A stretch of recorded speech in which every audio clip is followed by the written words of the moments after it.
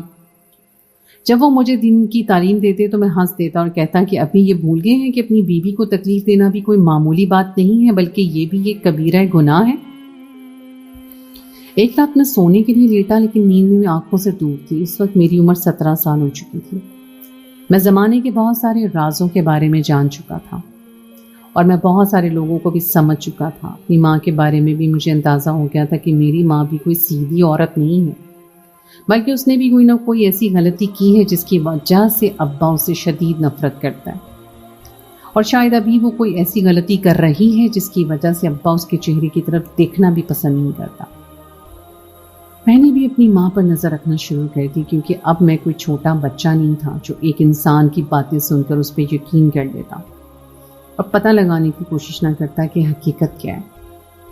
اس رات بھی میں اپنے بستر پر لیٹا ہوا تھا جب مجھے یوں محسوس ہوا جیسے اماں کمرے سے نکل کر باہر گئی۔ میں نے ایک نظر گھڑی پہ ڈالی جہاں پر اس وقت رات کے 3 بج رہے تھے، اور میں حیران رہ گیا۔ سوچنے لگا کہ رات کے اس پہر وہ کہاں پر جا سکتی۔ اچانک ہی مجھے گھر کا بیرونی دروازہ کھلنے کی آواز آئی۔ اس کے ساتھ ہی ابا کی کہی ہوئی بات میرے ذہن میں گونجنے لگی کہ ایک بار ابا نے مجھے کہا تھا کہ تجھے اپنی ماں کے بارے میں کچھ بھی نہیں پتا، تجھے بالکل بھی اندازہ نہیں ہے کہ تیری ماں کس قدر گندی عورت ہے، جو روز رات کو گھر سے غائب ہو جاتی ہے، اور تجھے اچھی طرح سے پتا ہے کہ رات کو گھر سے غائب ہونے والی عورتوں کو اچھا نہیں سمجھا جاتا۔ اب تو خود ہی سمجھدار ہے اور اپنی عقل استعمال کر کے اندازہ لگا سکتا ہے کہ میں کس بارے میں بات کر رہا ہوں۔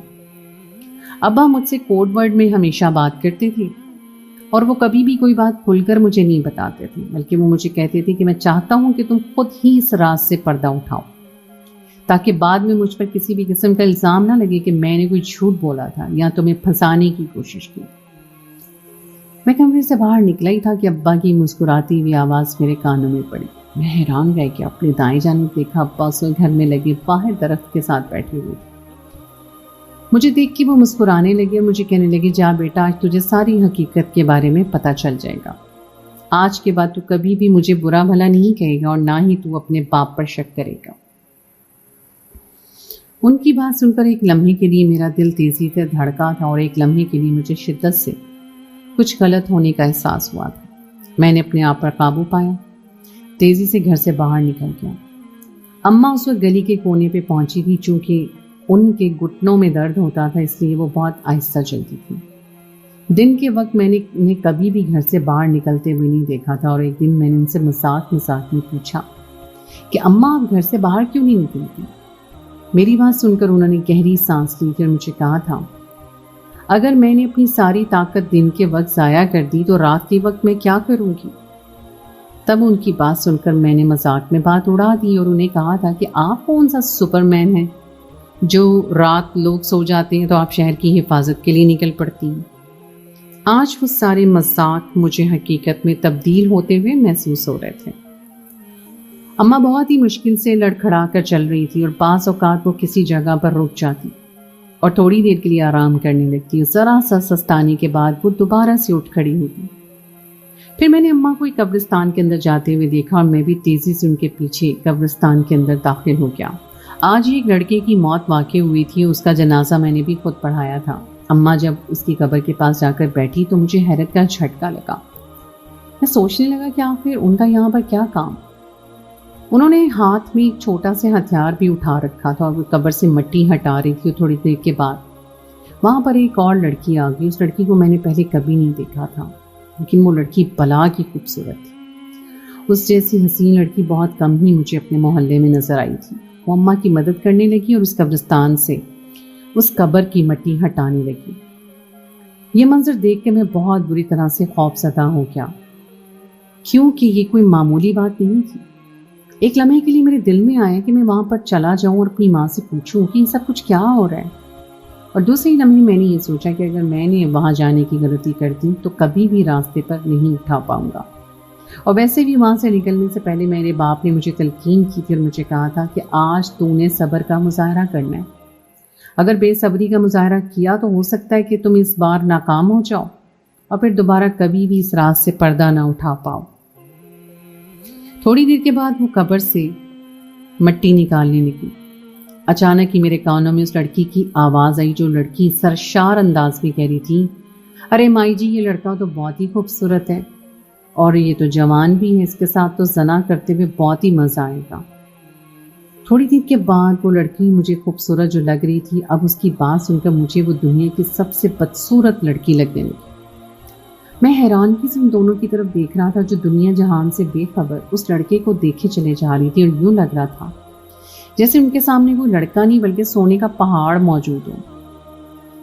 میری ماں نے اسے تیزی سے پیچھے کی طرف دھکا دیا اور اسے کہنے لگی، جا پرے مر، یہ تیرا نہیں بلکہ میرا شکار ہے۔ کل رات کو تجھے تیری مرضی کا انسان مل گیا تھا نا، اب یہ آدمی میرا ہے۔ تم اب جلدی سے یہاں سے چلی جاؤ اور 1 گھنٹے کے بعد واپس آ جانا، کیونکہ اسے دوبارہ سے اندر ڈالنا ہوگا، اور مجھ میں اتنی ہمت نہیں ہے کہ میں یہ سب کچھ اکیلے کر سکوں۔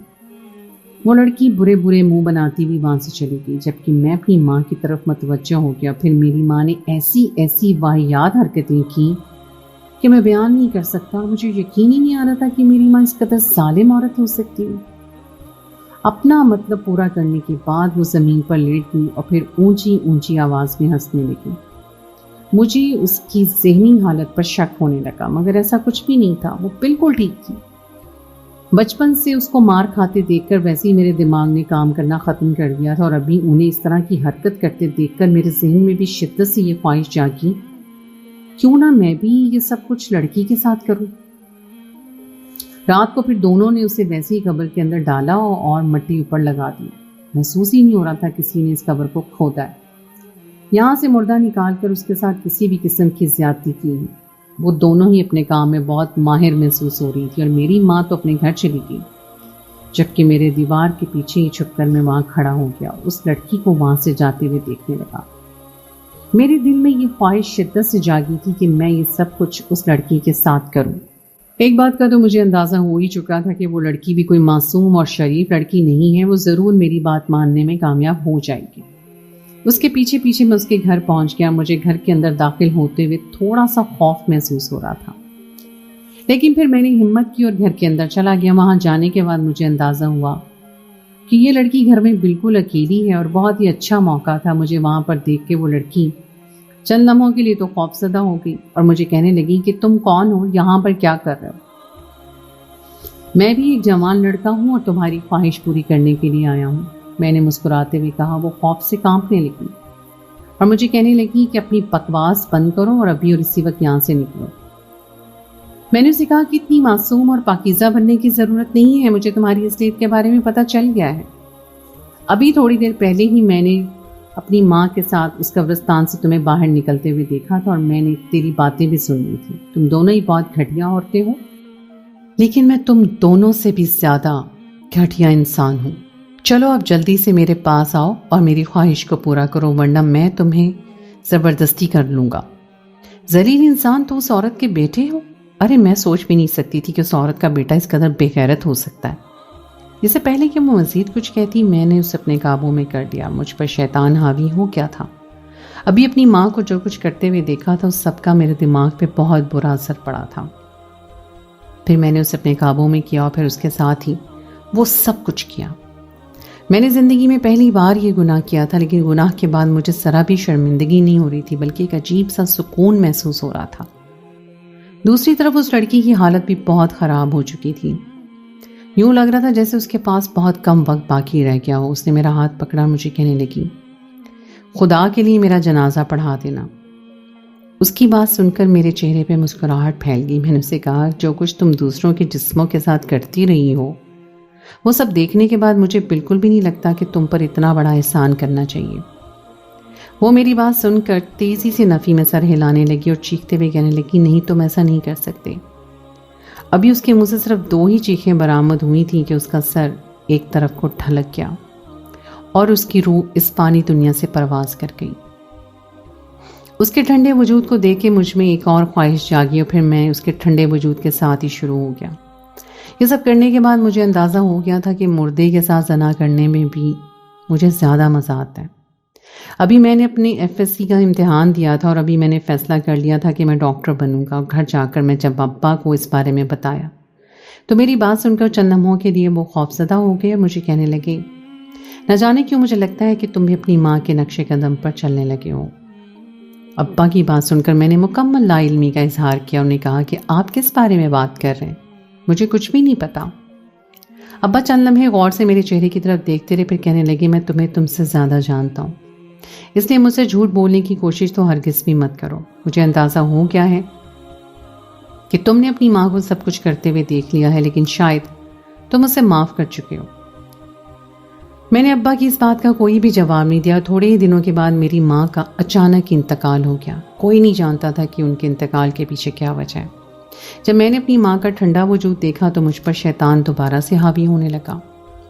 میں نے اپنی ماں کو بھی نہیں چھوڑا۔ میں اپنے دماغ کو کنٹرول نہیں کر پا رہا تھا اور مجھے یوں لگ رہا تھا جیسے میں ایک نفسیاتی انسان بن گیا ہوں۔ پھر اس کے بعد میں نے دل لگا کر محنت کی اور ایک کامیاب ڈاکٹر بن گیا، لیکن ڈاکٹر بھی میں ایک مقصد کے تحت ہی بنا تھا۔ مردہ خانے میں جتنی بھی لڑکیاں آتی میں ان کے پاس چلا جاتا اور پھر اپنا مقصد پورا کر کے خاموشی سے باہر نکل جاتا۔